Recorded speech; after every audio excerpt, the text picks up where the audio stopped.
तरह से पापा ने सुसाइड नहीं करा, तुमने मर्डर करा मेरे पापा को, मैं मर्डरिस्ट कहूंगा। हमसे पूछो, हम इतनी छोटी सी उम्र में अनाथ हो गए थे। मेरे को शुरू से ही जो है ना महादेव से और भगवान के प्रति बहुत ज्यादा लगाव रहा। मेरे लाइफ में बहुत ज्यादा उतार चढ़ाव हुआ है, लेकिन फिर भी मैंने जो ना भगवान को नहीं छोड़ा, क्योंकि मेरे को पता है कि यही है जो नैया पार लगाएंगे मेरे। तो मेरी मम्मी से पूजा कर रही थी, पूजा करते करते मेरी मम्मी पूजा, माता जी को छोड़ के आप चले जाते, हनुमान जी काम नहीं कर रहे, शंकर जी पे चले जाते हैं, आप फिर लगे अब आगे कलयुग के देवता हारे के सारे खाटू श्याम जी में लग गए। वो बेचारे पुराने जो बेटे उनको तुमने छोड़े थे, अब जब इनको छोड़ा है, इनको तुमने खाने की आदत डाल दी। मेरे को दाल चावल बहुत ज्यादा पसंद है, तो मैं यार घर पे दाल चावल बने वो खा के बढ़िया पापा के साथ सोऊंगा। मैंने ऐसे गेट हिलाया, तो देखिए गेट खुला है, लाइट अंधेरा पड़ा है, मेरे को समझ में नहीं आ रहा। तो एकदम से कूलर था, तो कूलर लगा हुआ था, कूलर के बाद ऐसे स्टूल लगा हुआ था, तो मैंने ऐसे हिलाया तो एकदम मम्मी की मेरे को साड़ी दिखी, तो मैंने बहुत जम के पुशअप करा और मैंने गया और पापा को ऐसे घबरा गए मेरे पापा, तो आपने क्या कर लिया।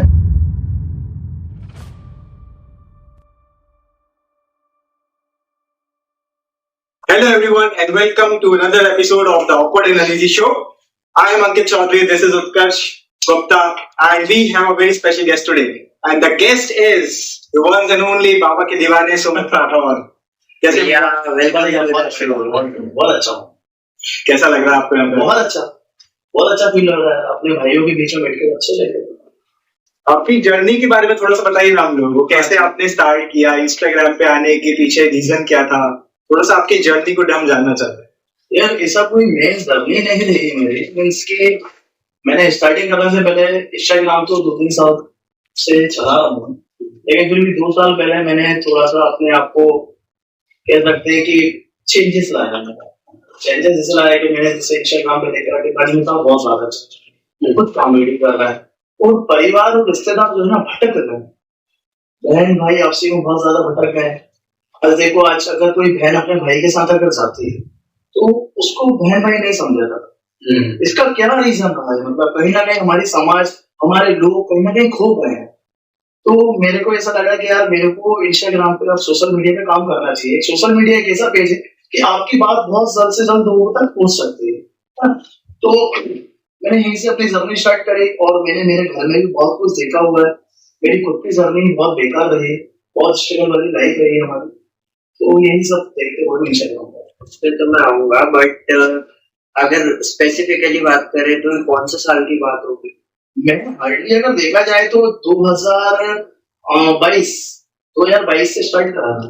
बहुत तेज ग्रोथ रही है, नहीं सर? भगवान की कृपा रही महादेव के ऊपर। मतलब जैसे आपका इंस्टाग्राम नेम भी है बाबा के दीवाने, तो क्या थिंकिंग क्या थी इस चीज के पीछे कि मुझे कुछ ऐसा ही नाम रखना है? मेरे को शुरू से जो है ना महादेव से भगवान के प्रति बहुत ज्यादा लगाव रहा है। मेरे लाइफ में बहुत ज्यादा उतार चढ़ाव हुआ है, लेकिन फिर भी मैंने जो ना भगवान को नहीं छोड़ा, क्योंकि मेरे को पता है कि यही है जो नैया पार लगाएंगे मेरे। बात बहुत ज्यादा अलग होती है अगर हम कोई इन्फ्लुएंसर को देखते हैं, स्पेशली जो इन्फ्लुएंसर बनता है, ठीक है, आपके पास एस्टेब्लिश बिजनेस, ठीक है, और बात करें तो और भी लाइफ के अलग आपके स्ट्रगल्स चल रहे हैं, ठीक है, मतलब प्रैक्टिकल लाइफ की बात करें, फिर सोशल मीडिया का ख्याल आना और सोशल मीडिया पे आना और इन्फ्लुएंसर के माध्यम से आगे बढ़ना, मतलब दोनों में क्या रहा आपका बेसिक मोटिव, क्या रहा कि हाँ भाई एस्टैब्लिश बिजनेस? कई लोग सोचते हैं ना कि सोशल मीडिया पे एज अर्निंग देखा जाता है, मेरे से कुछ नहीं। मेरे को देखो मैं बताऊं, सोशल मीडिया से आज भी बहुत सारे लोग बोलते हैं कि यार अर्निंग के लिए आए हो, मेरे को पैसों से कोई मतलब नहीं है। मैं शुरू से ही जो है ना अपने परिवार के प्रति बहुत ज्यादा स्नेह और प्रेम बना रहा हूँ, तो मेरे को पैसों की इतनी चिंता नहीं है। और अगर देखा जाए अभी जैसे मेरे को ब्लूटूथ लगा हुआ है, तो लोग मुझसे कहते हैं कि यार तुम्हारे पास पैसा आ रहा है, खूब पैसा आ रहा है। तो आदमी जो है ना ये स्वार्थ तो सुनने नहीं चाहता। हर आदमी को स्वार्थ से जुड़ा हुआ है कि मैं पैसा कमा रहा हूँ तो कैसे कमा रहा हूँ, यार इनने कार ले ली, इनके पास घर है, इनके पास मकान है, इनके पास दुकान है। लोग जो है ना मेरे सुख से बहुत दुखी है कि मैं सुखी कैसे हूँ। मेरे जो पिताजी थे एक ऑटो चालक थे, बता रहा हूँ, एक ऑटो चालक थे जिनकी रोज की इनकम होगी हार्डली 200-250-300 रुपए, और मैं बहुत एक छोटे से घर में रहता था, किराए पे रहता था। हमारा घर का किराया 300-400 महीना था, वहाँ स्टोव पे खाना बनता था। तो बहुत ही बेकार अगर बोलेंगे ना तो स्टेबल वाली लाइफ ऐसी है कि मेरा एक भाई भी है, मेरा ब्रदर भी है, और हम लोगों ने हर चीज के लिए तरसे हैं, मतलब बहुत ही तरफ से नहीं, कोई हमारा यार रिश्तेदार कोई साथ नहीं था, कोई ने सपोर्ट तक नहीं करा मैं कि यार क्या है। मेरे पापा को ब्लड प्रेशर की बीमारी थी, तो मेरे पापा को ये तक नहीं बताया किसी ने कि यार एक डॉक्टर सजेस्ट करते हैं कि कहाँ पर दिखा। मैंने अपनी अगर देखा जाए तो मैंने 10 रुपए रोज पे पानी पिलाया, मैं क्या काम करता। 300 महीना मेरी सैलरी, मतलब कोई कपड़े नहीं तन पे। मैंने 8th क्लास तक पढ़ा हुआ हूँ, क्योंकि घर में इतना सब नहीं था कि हम लोग कुछ कर पाए, या पढ़ ले या घर में खाने को कर। तो बहुत छोटी उम्र से, मतलब देखा जाए 10-11 साल की उम्र से मैं जॉब कर रहा था, नौकरी कर रहा था। अब जाके जो है ना कुछ बहुत अच्छा है लाइफ, कभी कुछ गलत शौक नहीं पकड़े हमने। हमारी मम्मी जो है ना, हमारी माँ जो है ना, सबसे बड़ी होता है। अगर भगवान से पहले सब प्रायोरिटी देता हूँ तो मेरी माँ। मेरी माँ ने हमें कभी गिरने नहीं दिया। उन्हें ऐसा संभाल रखा है कि जिसके अपने 3 दिन पहले 4 दिन पहले रिसेंटली मैंने गाड़ी दी, तो मेरी माँ वहाँ शोरूम में बैठी हुई थी, उनके आंसू आ गए। मेरे फ्रेंड ने पूछा कि मम्मी आपको कैसा लग रहा है, तो मेरी माँ कहती है कि मैं हार जाऊंगी लेकिन अपने बच्चों को नहीं हारने दूंगी। बहुत अच्छा लग रहा है, मतलब ऐसा प्राउड फील होता है ना मेरे को कि मेरी माँ यार मेरे लिए सब कुछ है। अगर आज मेरी माँ को कुछ दुख तकलीफ हो जाएगा तो अपने बॉडी का रक्त से लेके नाखून तक पूरा उस माँ पे परवाह, पूरा परवाह। अभी गाइस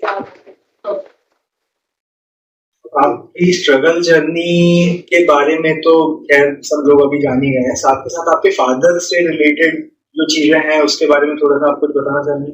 हाँ बिल्कुल बताना चाहूंगा। मैं कैसे प्लेटफॉर्म पे बैठा हूँ कि यहाँ पर लोग सच्चाई सुनना ज्यादा पसंद करते हैं मेरे हिसाब से।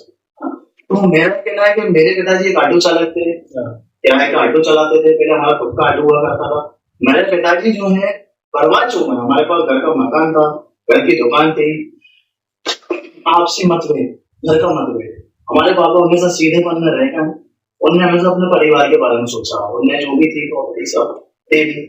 उसके बाद पापा ऑटो चलाने लगे, ऑटो चलाते चलाते उनका पूरा नहीं हो पाता, घर का हमारा पूरा नहीं हो पाता। तो पापा को ब्लड प्रेशर की बीमारी हुई। पापा ने कहा कि यार बहुत ज्यादा तकलीफ बनाने लगा हूँ मैं, अब क्या होगा क्या नहीं होगा।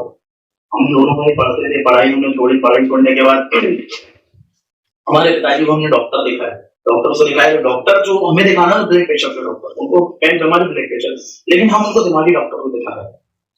तो डॉक्टर को दिखाने के डॉक्टर ऐसी टैबलेट्स देता था जिसके उनके दिमाग सुन होता गया, सुन होता गया, होता गया, होता गया, होता गया। फिर 1-2 साल हम लोग बहुत परेशान रहने लगे। मुझे पापा क्या हो गया आपको? उन्होंने नहीं बताया कि यार मेरे को क्या तकलीफ है। हल्की सी स्माइल देते थे और कुछ नहीं। उनसे हम काम उनको छुड़वा दिया था, तो ऑटो वगैरह सब छुड़वा दिया, क्योंकि दोनों भाई हम इस लायक हो गए थे कि कर सकते थे। तो हम जो हमारे घर में पैसा आता था उसमें हम खुश रहते थे, उसमें खा लिया पी लिया। कभी चाय बनी बन गई, नहीं तो फटे दूध का पी लिया, कंट्रोल से जो गेहूं आए वो खा लिए। मतलब बहुत ही गंदा, मतलब मैं बता रहा हूँ, कभी किराया देने के लिए नहीं होता था तो हमारा मकान मालिक आके चिल्लाता था शादी करो, घर से निकलो, बाहर निकलो, नहीं है पैसा तुम्हारी औकात नहीं तो क्यों रह जाओ, जाके झुग्गी झोपड़ी में रह लो। हमने हमारे सारे रिश्तेदारों से, यहाँ तक कि हमारे अगर 2 लाख उनके पास पैसा उस समय अच्छा खासा था, क्योंकि सब कुछ दे दिया था उनके पास। उस समय कारें थी, गाड़ियां थी, बच्चे अच्छी जिंदगी जीते थे, हमसे छोटे अच्छी जिंदगी जीते थे। लेकिन उनको भी जरा सी दया नहीं आई कि यार कुछ ना कुछ अपने भाई के लिए करना चाहिए। और हम अगर बात करें हमारे पापा की बात करें तो उनका थोड़ा बहुत हल्का फुल्का सपोर्ट रहा है, उनके एहसान रहे हमारे ऊपर, लेकिन उनने भी इतना एफर्ट्स नहीं लगाया कि यार भाई बच सकता है। अभी रिसेंटली हमें पता चला, मतलब 1 साल पहले पता चला, थोड़ा सा घर में मनमुटा हुआ हम लोग के बीच में। तो हमारी जो पापा की खास है अमीन उमर ने, उनने बताया कि यार हमें पता है कि तुम्हारे पापा ने सुसाइड क्यों करा। मेरे पापा को मतलब सुसाइड क्यों करा, मेरे को अब पता चला कि मेरे पापा ने सुसाइड करा। मैंने कहा कि तुम्हें 10 दिन 15 दिन पहले अगर मेरे पापा ने तुम्हें बता दिया था कि मेरे पापा सुसाइड करने वाले हैं, उन्होंने बोला कि यार मेरे बच्चों का ख्याल रखना, मैं कभी भी कुछ कर सकता हूँ, तुम अपने भाई को नहीं बचा पाए। मेरे साथ से पापा ने सुसाइड नहीं करा, तुमने मर्डर करा मेरे पापा का। मैं मर्डरिस्ट कहूंगा। हमसे पूछो, हम इतनी छोटी सी उम्र में अनाथ हो गए थे कि जिस समय हमारे घर पे खाने को नहीं था, हमारी माँ अकेली बैठी थी। हमारी माँ ने हमारे पापा को लास्ट टाइम जब उनकी 80 जा रही थी उस समय माँ ने चेहरा तक नहीं देखा। हमारी माँ आज तक हमसे बोलती कि यार मैं आखिरी टाइम में अपने पति का चेहरा नहीं देख पाई। क्यों नहीं देख पाई? क्योंकि उनको होश में नहीं था। एक इतनी गंदी कंडीशन में, मतलब जहाँ हमारे पास खाने को नहीं, वहां तो खाने को पैसा कहां से आएगा? लोग आए, रिश्तेदार आए, यार आए, भाई किसी ने 1 रुपए की हेल्प नहीं करी, किसी ने 1 रुपए की हेल्प नहीं करी कि कोई हमें पैसा दे दे, किसी ने पैसा नहीं दिया। मैंने अपने पापा को तकरीबन, मेरे को आज भी अच्छे तरीके से याद है कि तकरीबन 7 से 7.5 का समय हुआ था। मेरा पापा से हमेशा बहुत अच्छा टीम बन रहा है। मैं पापा को इसे चिपका के सुलाता था अपने घर। मैं डरता था अपने पापा को बोलने से, क्योंकि बहुत कम उम्र में उनको जिम्मेदारी इतनी घर से दोगे, बाहर से दोगे, यारों से, रिश्तेदार, छह जगह दुखी थी, उन्हें कुछ नहीं देखा। मैं बहुत डरता था, मैं साल साल साल लेकर समथिंग समय हो रहा था, एकदम घबराहट सी मेरे दिल में हलचल हुई यार। मैंने कहा पता नहीं कुछ अजीब लगा है। मम्मी और भाई को शादी में जाना था, तो वो सीओ शादी में गए हुए थे। एकदम से मोहल्ले में आया, मोहल्ला बोलते थे हम लोग, मोहल्ले में रहते थे। मोहल्ले में आया, मोहल्ले में ऊपर गया तो दो रूम थे हमारे पास। तो मैं खुश हो गया एकदम से, पूरी लाइट वाइट बंद करके मैं खुश हो गया कि यार पापा आज कैसे चलेगा यार, और पापा चलेगा। तो मेरे को दाल चावल बहुत ज्यादा पसंद है, तो मैं यार घर पे दाल चावल बने वो खा के बढ़िया पापा के साथ सोऊंगा। मैंने ऐसे गेट हिलाया, गेट हिलाया, गेट हिलाया, तो देखिए गेट खुला है, लाइट अंधेरा पड़ा है, मेरे को समझ में नहीं आ रहा। तो एकदम से कूलर था, तो कूलर लगा हुआ था, कूलर के बाद ऐसे स्टूल लगा हुआ था। तो मैंने ऐसे हिलाया तो एकदम मम्मी की मेरे को साड़ी दिखी, एकदम साड़ी दिखी। तो मैंने बहुत जम के पुशअप करा और मैंने गया और पापा को ऐसे घबरा गया, मेरे पापा आपने क्या कर लिया, ये क्यों कर लिया। और मैंने ऐसे गोद में उठाया। मेरे को आज भी याद है कि मेरे को ऐसा लगता है कि मेरे पापा ने प्राण बनी उनके पहले निकल गया, लेकिन मेरे को आज भी ऐसा याद है कि मेरे पापा ने जो है प्राण मेरे ऐसे हग करके निकाले। मीन्स की उनकी जो है ना जो सांस होती है वो मेरे कान की तरफ से ऐसे निकली और मैं 2 मिनट के लिए सीटों पे बैठ गया और फिर एकदम से मेरे से फुटफुट चेंज होता। सीधा मैंने 2-4 आमने सामने घर को वालों को बुलाया। मैं सीधा मेरे पीरियड को कर लिया, तो वो कोई रिएक्शन नहीं हमारा, कोई रिएक्शन नहीं हमारा। तुम चलो मैं आ रहा हूँ यार। एक भाई मर गया, आपका बड़ा भाई मर गया, आपका रिएक्शन होना चाहिए दुकान के कूद के बाहर निकल जाना चाहिए। आपका रिएक्शन देख रहे हो आप, क्या रिएक्शन है। आराम से आए वो, फिर उतारा, फिर मैंने अपने बाबू को से बॉडी में लिया। मैंने अपने भाई को फोन लगाया कि भाई कहाँ पर है। भाई मैं शादी में, मैंने भाई से बोला कि यार भाई पापा गिर गए हैं, पापा का सिर टूट गया है। तो पापा को फिर हॉस्पिटल लेके गए, मम्मी वगैरह आई, मम्मी वगैरह आई, मम्मी फिर उनको बुलाया, मम्मी वगैरह बुलाया। मम्मी को ऐसे रोड से मैं तकरीबन 500 कदम ऐसे गोद में भर के मारो। मम्मी कहती क्या हो गया है। मेरी माँ मुझसे कहती कि बेटा जितना पैसा है हमारे पास, जितना पैसा सब लगा देना, लेकिन अपने पापा को जिस तरह। मेरी मम्मी ने तो पूजा कर रही थी, पूजा करते करते मेरी मम्मी पूजा मत करो, अपने पूजा नहीं करते, जब कुछ हो जाता है तो पूजा नहीं करते। मम्मी को रात भर बिठाया रखा। मम्मी बैठी रही, एकदम से सारे रिश्तेदार इकट्ठे होने लगे। सुबह जैसे थे सोई, फिर मेरी मम्मी को बताया तो यार तुझे गले रखे हो, ये वो अच्छे गले रखे हो, बता नहीं सकता। अब बहुत ही ज्यादा किसी ने इम्प्रूवमेंट नहीं दिया, भगवान की कृपा थी कि पैसा था हमारे पास। उनका शुरू से लेकर आखिरी दिन तक जो घरेलू दवाई में भी होता है ना, वो भी उनका ज्यादा काम करा है, क्योंकि उस पिता ने हमें इस लायक बनाया है कि हम सब कर सकते हैं। आज दुनिया में हर चीज खरीदने की ताकत रखते हैं, सब कर सकते हैं हम, लेकिन एक ऑटो चालक के लड़के आज हमने कभी दारू नहीं पी है, कभी हमने सिगरेट नहीं पी, कभी सोप सुपारी गुटखा दोनों भाई कभी नहीं खाते। ये हमारे संस्कार है। और हमारी माँ ने हमेशा जो है ना योद्धा बन के हमारे जी, वो हमेशा एक चीज कहती बेटा पापा नहीं, कोई दिक्कत नहीं, मैं हूँ। लेकिन आज भी जब करवा चौथ का त्योहार आता है, घर में कोई सोलह मीटिंगों का त्योहार आता है, आज भी मेरी माँ कोने में बैठी रहती है, मेरे को बुरा लगता है कि हमारे घर में दो, मैं और मेरी वाइफ है, दोनों तैयार होती है करवा चौथ पे। वो बेचारी को नहीं आती, वो बहुत मानती है नहीं यार, मतलब मैं ऐसी रह गई हूँ तो तुम लोग नहीं, वो साइड से बैठी रहती है, कार्यक्रम वगैरह चलते। तो मेरे को बड़ा अफसोस होता है कि यार हमने हमारे पापा मम्मी को करवा चौथ की पूजा करते हुए देखा है यार। और ये पिछले 16-17 साल से जो है ना हमारे पापा ने जब हमें छोड़ा, तो उसके बाद सब जो है ना माँ को देख के जो है ना आत्मा रोम रोम उठ जाता है हमारा, हम टूट जाते हैं अंदर से। क्या हुआ आज हमारी किसी रिश्तेदार से बात नहीं थी, मैं खासतौर से किसी रिश्तेदार से बात करने नहीं चाहता जो मेरे बुरे में साथ नहीं था और अच्छे में साले बाहर झोला लेकर खड़े रहते हो कि तुमने करा कैसे, तुमने कैसा करा।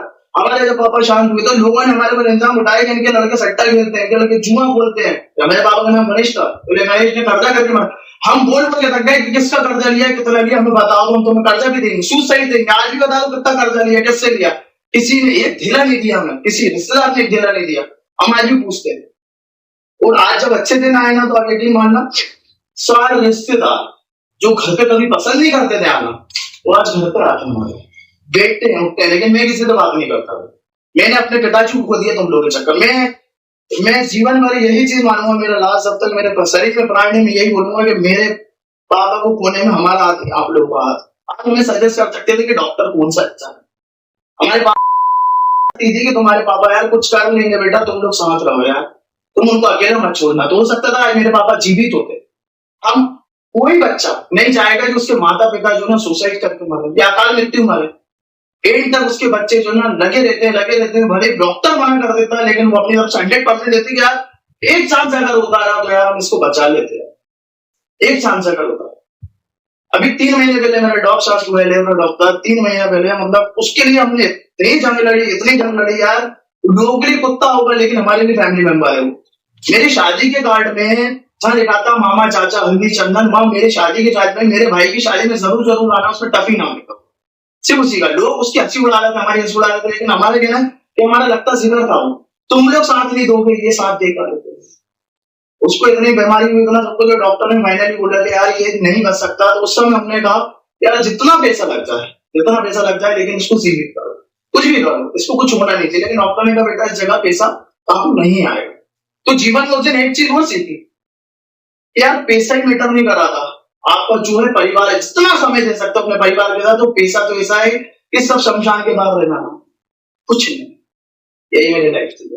ये सब चैलेंजेस के बाद भी मतलब आपको कभी ऐसा नहीं लगा कि होता है ना कि आप ब्लेम करने लगते हो, किसी ना किसी को आप ब्लेम करने के लिए ढूंढते हो, फिर आपको लगता है कि यार भगवान आप मेरे साथ ही ऐसा क्यों कर रहे हो, आप क्यों सिर्फ मेरी ही परीक्षा ली जा रही है, मेरे ही परिवार की ली जा रही है, दुनिया में इतने सारे लोग हैं, आपके जो रिलेटिव्स हैं, क्यों इन लोगों के साथ ऐसा कुछ क्यों नहीं हो रहा। तो फिर आपको ऐसा नहीं लगा कि महादेव मैं तो आपका इतना बड़ा भक्त हूँ, मैं आपको इतना मानता हूँ, मैं आप पे इतनी श्रद्धा रखता हूँ, फिर इतनी कठिन परीक्षा मेरी ही क्यों।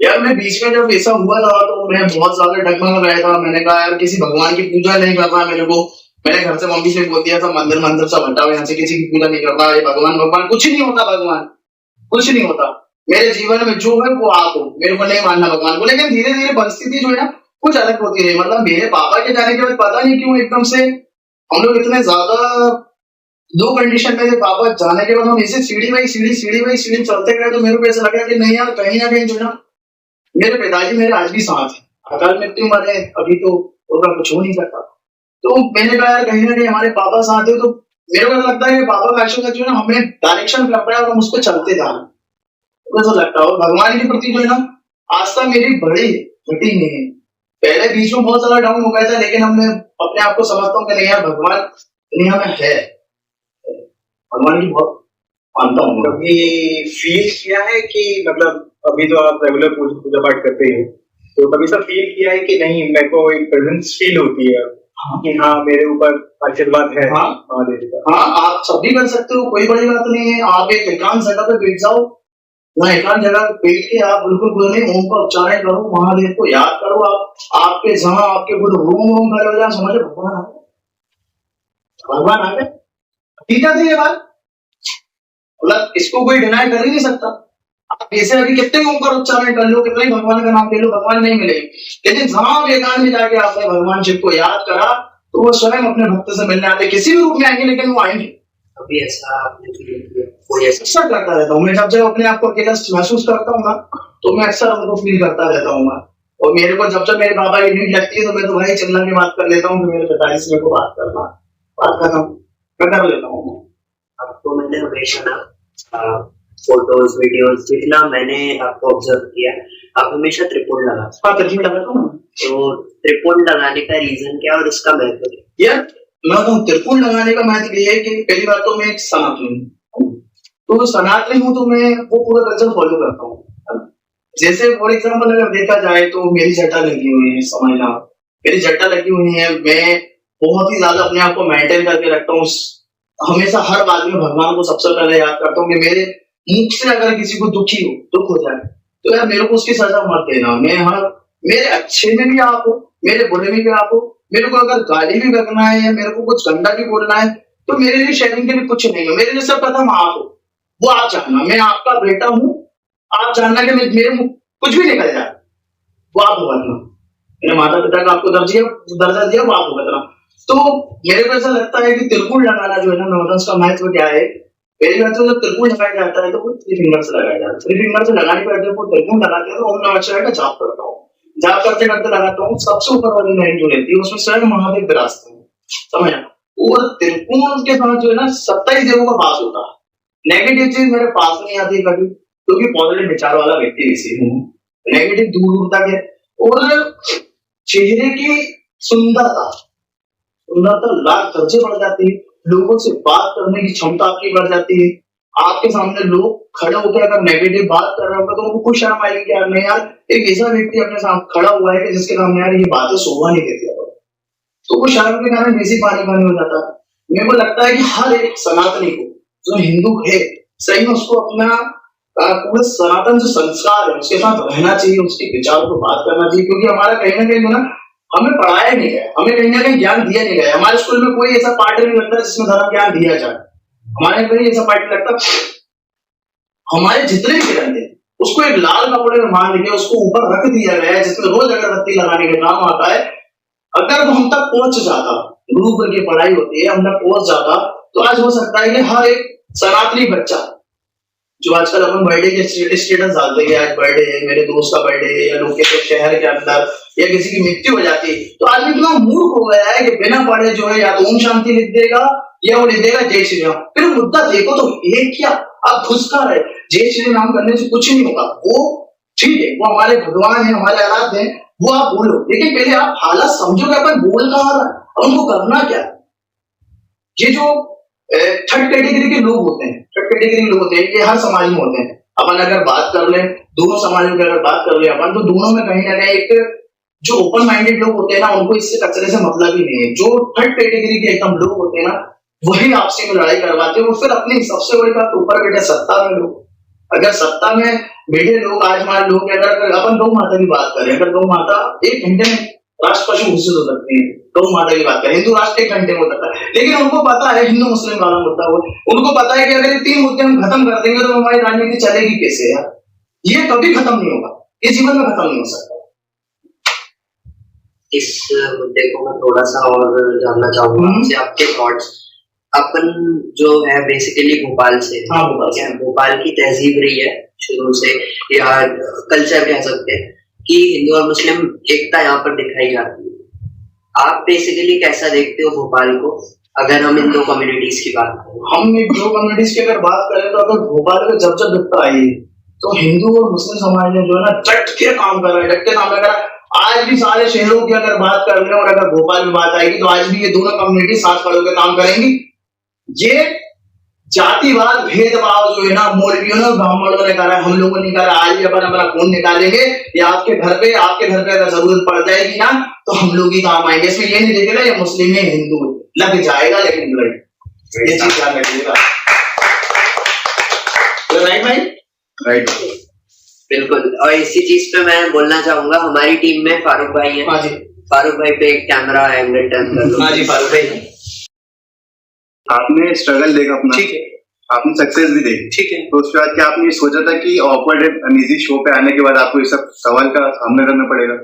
ना ना, मैंने कभी नहीं सोचा। मैंने अपने लाइफ में जो है ना हमेशा पॉजिटिव विचारों पे काम करा है और मैं हमेशा सत्य के साथ चलना चाहता हूँ।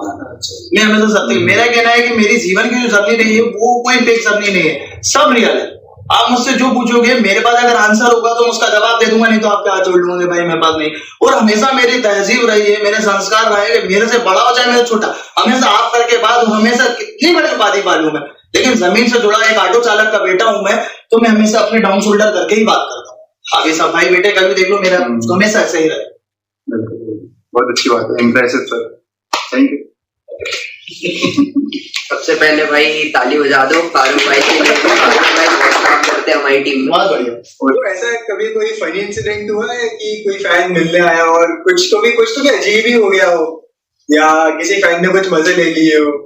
नहीं, मजे तो अभी तक खैर किसी ने नहीं दिए मेरे, लेकिन कुछ लोग ऐसे आते हैं, जैसे मैं VIP रोड पे खड़ा हूँ पोस्टर लेके, तो वो आएंगे आके मेरे से हाथ मिलाएंगे कि भैया आप बहुत बड़ा फैन हूँ आपका और आपसे मिलना चाहता था, बहुत काफी समय हो गया, मैं इधर से निकलता हूँ आप मुझे मिलते नहीं हो।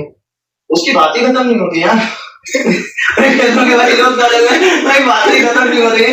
मैं फिर बोलता नहीं, मैं इंडायरेक्टली उनसे हाथ मिलाता हूँ, मैं कहता हूँ ठीक है ना भाई मिलते हैं अपना, जय श्री महाकाल। तो कहते भैया एक फोटो, भाई अभी तो नहीं कहते भैया मेरे को वोट दो, मैं आपके साथ फोटो भिजवाता हूँ। तो मैं भाई मैं वोट पकड़ा हूँ, आप मेरे साइड में खड़े हो। नहीं भैया मेरे को फोटो दो। ठीक है भैया आप ये वोट लो, आप फोटो ले लो, कोई दिक्कत नहीं। उसके अक्सर आगे पीछे मंडराते रहेंगे, मैं कहूँगा भाई और भी लोग खड़े, आप अगर आगे पीछे आओगे तो लोगों को ऐसा लगेगा कि मैं खुद के लोग लेके आ रहा हूँ और खुद से फोटो खिंचवा रहा हूँ। मेरे पास बहुत सारे ऐसे लोग आए, जैसे बहुत सारे कमेंट्स आते हैं कि भैया तुम अपने सारे लोगों को लेके कैसे जाते हो।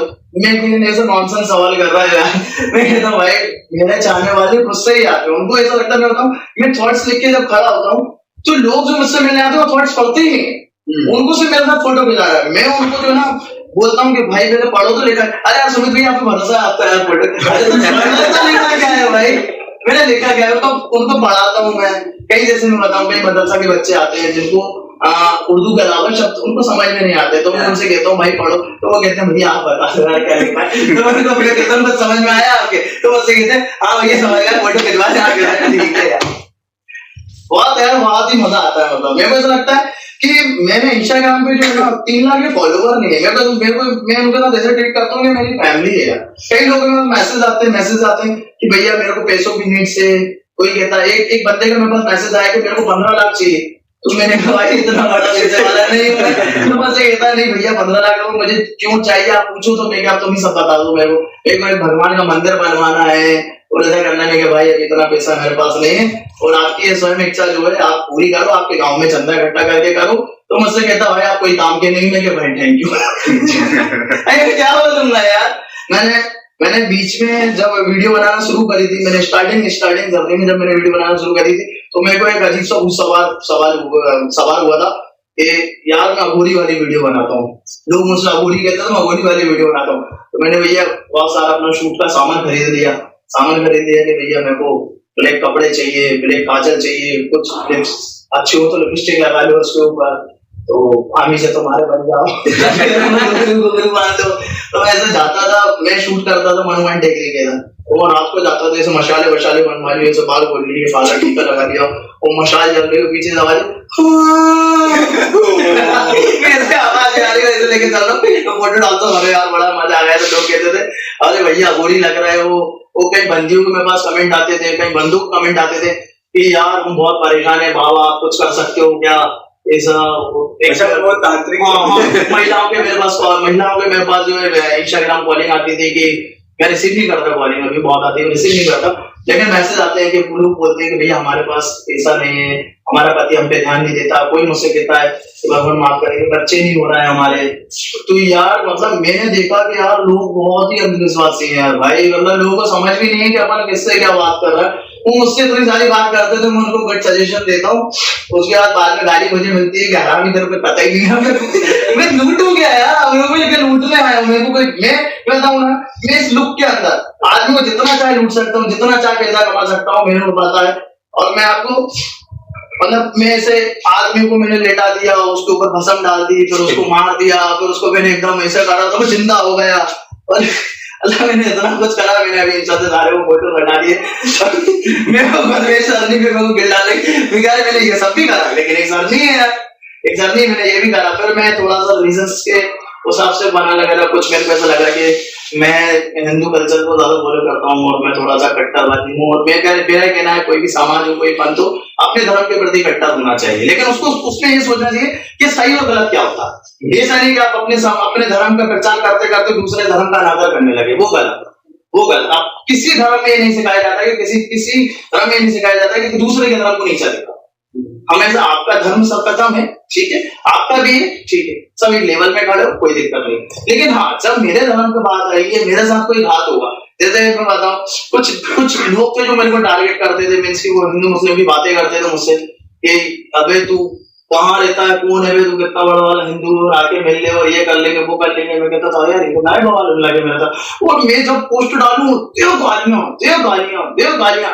एक बार ऐसे ही मतलब मैंने कभी भी किसी के भगवान को मैंने गाली नहीं करी, ये मेरा संस्कार ही नहीं है, मैंने कभी किसी को गाली कर, लेकिन हमारे 33 कोटि देवी देवता को इतनी गाली सुनी है मैंने कि हमारे हनुमान ऐसा, भगवान माफ करे, अरे महादेव ऐसा, अभी तेरे को ऐसा कर देंगे। एक बार ऐसा स्टेट हुआ कि मेरे शॉप पे 2 लड़के ऐसे घूम रहे थे, मैं नॉर्मली मुझसे मिलना, ऐसे घूम रहे थे, तो घूमते घूमते मेरे को थोड़ा डाउट हुआ, मैं क्या पता नहीं लड़के क्यों घूम रहा, तो इतना बड़ा चोरा लेके यहाँ पर ऐसे, और मेरे पास आया कि वो पीछे बटुए लगे, वो देना तो मैं हट गया, मेरे दुकान पे जो वर्कर से मैंने उससे बोला तू वेट अंदर जा, तो वो बटुए ऐसे ले रहा और मेरे को ऐसे देख रहा, बटुए ले रहा ऐसे देख रहा, तो मेरे को थोड़ा डाउट हुआ तुम्हें क्या माँ बाप से 1 घंटे नहीं निकलेगा तो मैं 1 घंटे नहीं बैठूंगा, क्या भरोसा भाई, मूड बना के आया हूँ, किस उद्देश्य से आया हूँ, बार बार वही से करें तो अपन को समझ पड़ जाती है कि कुछ ना कुछ इसके पास है। उसने ना सामान लिया ना कुछ करा, और आखिरी में जब गाड़ी से बहुत देर बाद गया, बिना नंबर प्लेट की गाड़ी, सिटी 100 गाड़ी थी, वो देखते देखते देखते देखते ऐसे चले गया। तो मेरे को यार ऐसा लगा कि नहीं यार,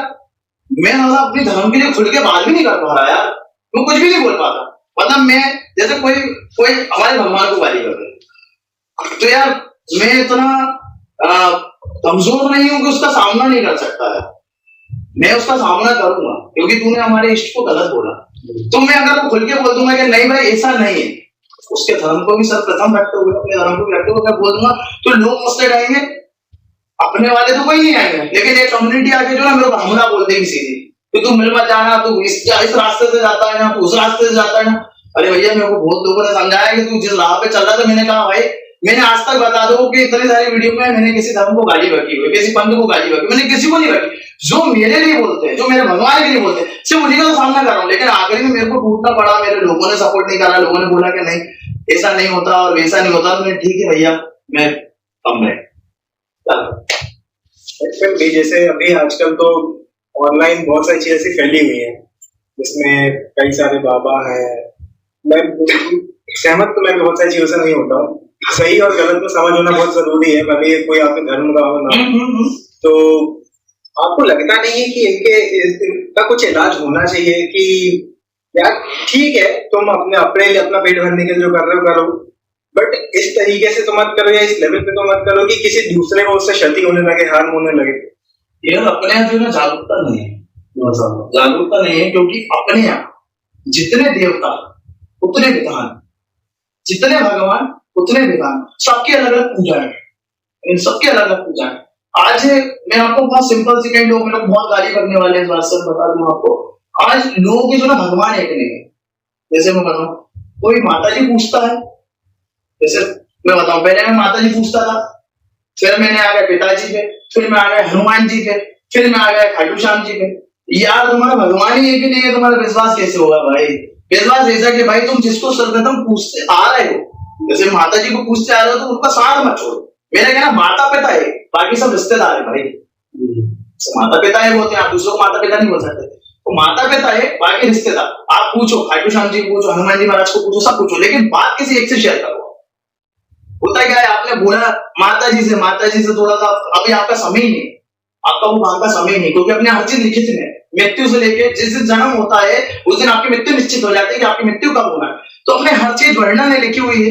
तो आप माता जी को छोड़ के आप चले जाते, हनुमान जी काम नहीं कर रहे, शंकर जी पे चले जाते हैं, आप कहने लगे अब आ गए कलयुग के देवता, हारे के सारे खाटू श्याम जी में लगता है। वो बेचारे पुराने जो बेटे उनको तुमने छोड़ी थी, अब जब इनको छोड़ा है, इनको तुमने खाने की आदत डाल दी, इनको नहलाने की, इनको सुलाने की, इनको हर चीज की आदत डाल दी, अब ये भूखे बेटे को तुम इधर कर रहा है, तो यार ये कैसे छोड़ा देंगे तुम्हें यार? तो मेरा कहना है कि सर्वप्रथम इनको पकड़े रहो, बाकी इनको भी चलाते रहो।